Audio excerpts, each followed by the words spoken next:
Ano pa, Miss Jenna, ang gusto mong ma-achieve or goal mo sa buhay? Madami.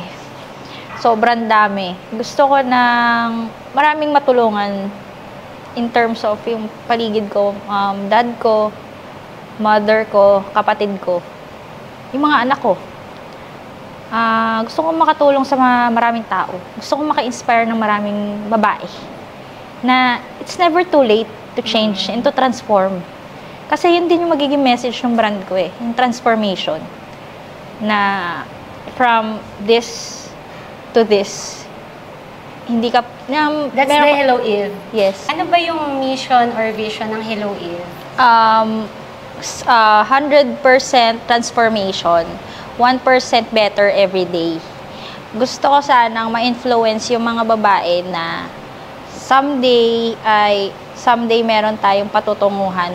Hindi ibig sabihin na ganito tayo before, wala na tayong future.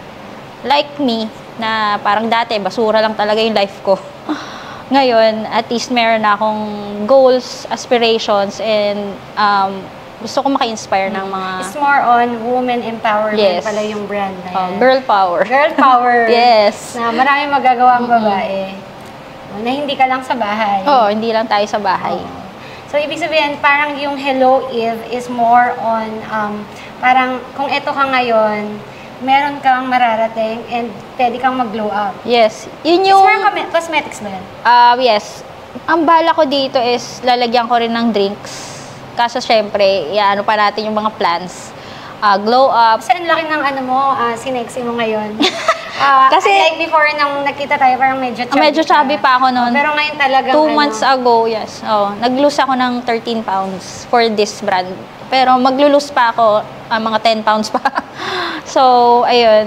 Ang goal ko kasi dito sa Hello Eve is glow up, shape up, tone up, and zen up. Yun yung 4 na parts ng brand. So, yun. So, yun nga. Kasama yung body, mind, and overall physical appearance. Ang ganda pala ng goal mo sa brand. Oo, yun. Kasi kailangan, pag may i-open ka talaga na brand, meron kang gustong mangyari. Kumbaga, marami kasing kababaihan na parang wala talaga, parang pangbahay lang talaga sila, pero hindi nila alam na meron pa rin silang kayang patunayan. Pero pwede naman kahit nasa bahay lang sila, mag-glow up sila for their husbands. Yes. Also, they can have the business. Meron bang business na yun na-offer siya? Ang plano ko dito is distribution, pero inaaral ko pa rin. So, yun. Parang kukuha ka rin ng mga resellers. Kasi actually, malaking tulong talaga yung mga resellers para lumawak yung brand natin.